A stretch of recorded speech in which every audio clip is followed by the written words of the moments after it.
जय हिंद दोस्तों। आज हम बात करते हैं जो है फॉर्मूले की, सूत्र की, जो कि आपके यूपी पुलिस में निश्चित रूप से आपका 1 नंबर देके जाएगा, जो कि 17 तारीख से पेपर शुरू हुआ है।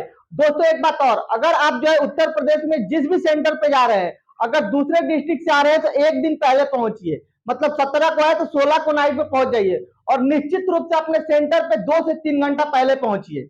अब हम बात करते हैं, देखिए घनाभ की। घनाभ का जो है आकृति जो बनता है ये आयत से बनता है। घनाभ में क्या होता है, एक लंबाई होती है, एक चौड़ाई होती है और एक ऊंचाई होती है। जब हम इसकी आयतन की बात करते हैं तो आयतन होता है LBH, लंबाई गुणे चौड़ाई गुणे ऊंचाई। ठीक है। LHA की बात करते हैं तो LHA जो है इसका क्या हो जाता है, पृष्ठीय क्षेत्रफल। पृष्ठीय क्षेत्रफल में दोस्तों फर्श और छत को नहीं लिया जाता। ठीक है, तो ये 2HL+B हो जाएगा, मतलब कि लंबाई और चौड़ाई का जोड़, और गुणे में करेंगे 2 इंटू हाइट, ऊंचाई।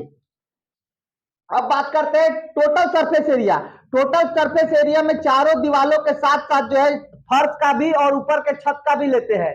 ये हो जाएगा 2LB+BH+HL। अगर विकर्ण की बात करते हैं, रूट में L² + B² + H²। जैसे कि हम आपको आयत और वर्ग का कंपेयर करके बताए थे, उसी प्रकार जो है सारे घन क्या होते हैं, घनाभ टाइप के होते हैं। तो इसका भी आयतन सेम हो जाएगा LBH, लेकिन यहाँ क्या है, L भी A है, B भी A है और H भी A है, तो इसका आयतन हो जाएगा AQ। अगर जो है LHA की बात करते हैं, लिटरली सरफेस एरिया, मतलब कि जो है नीचे और ऊपर का छोड़ के, तो 4A²। टोटल सरफेस एरिया की बात करते हैं 6A², और विकर्ण की बात करते हैं √3A। अब हम बात करते हैं बेलन की। दोस्तों बेलन मतलब होता है सिलेंडर। अगर आप किसी वृत्त को एक के ऊपर एक के ऊपर एक उसके जो है लेके ऊपर कर देंगे तो वृत्त से ही बेलन बनता है।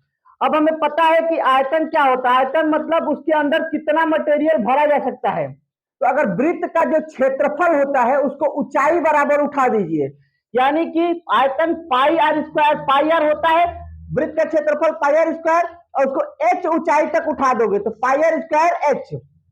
अब कर्व्ड सरफेस एरिया, वो बाहर बाहर से जो है बेलन का सरफेस एरिया कितना होगा, नीचे का और ऊपर का छोड़ के, तो कर्व सरफेस एरिया हो जाएगा 2πrh।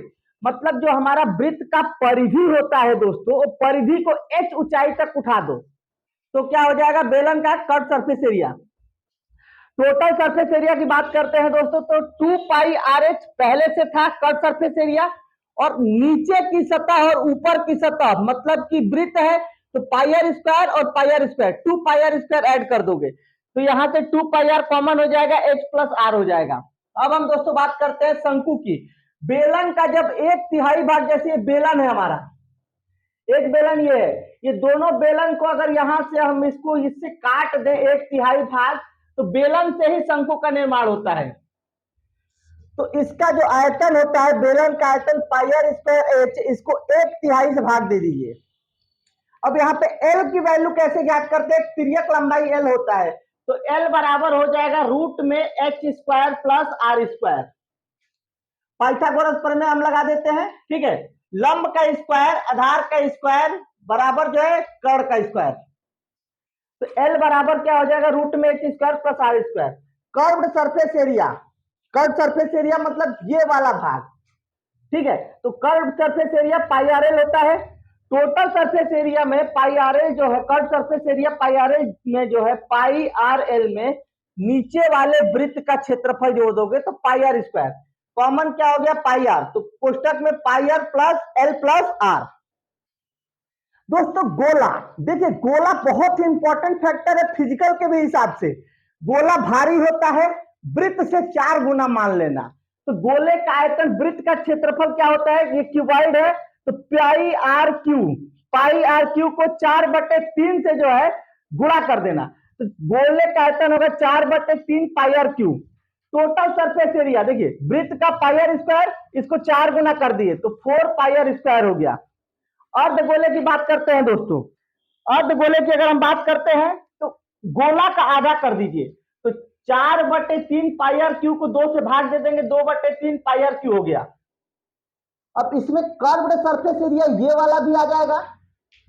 कर्व सरफेस एरिया मतलब ये वाला भाग, तो 2πr², और टोटल सरफेस एरिया मतलब ये वाला भाग, तो 3πr² हो गया। अब हम बात करते हैं बहुभुज पॉलीगन की। आंतरिक कोणों का योग दोस्तों n-2 इंटू 180 डिग्री। कितने भी एंगल, अगर त्रिभुज की बात करते हैं तो 3 - 2 इंटू 180 हो गया कितना, 180 डिग्री। चतुर्भुज का तो 4 - 2 इंटू 180 360 डिग्री। बाह्य कोणों का योग 360 होता है दोस्तों। विकर्णों की संख्या n-3 डिवाइडेड बाई 2।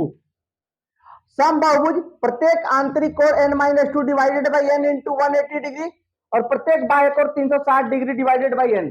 दोस्तों इसी प्रकार 2D का भी वीडियो बना चुका हूं, डाल चुका हूं। अब 2D का भी देखिएगा, 3D का भी देखिएगा, एक नंबर जरूर देके जाएगा। जय हिंद दोस्तों।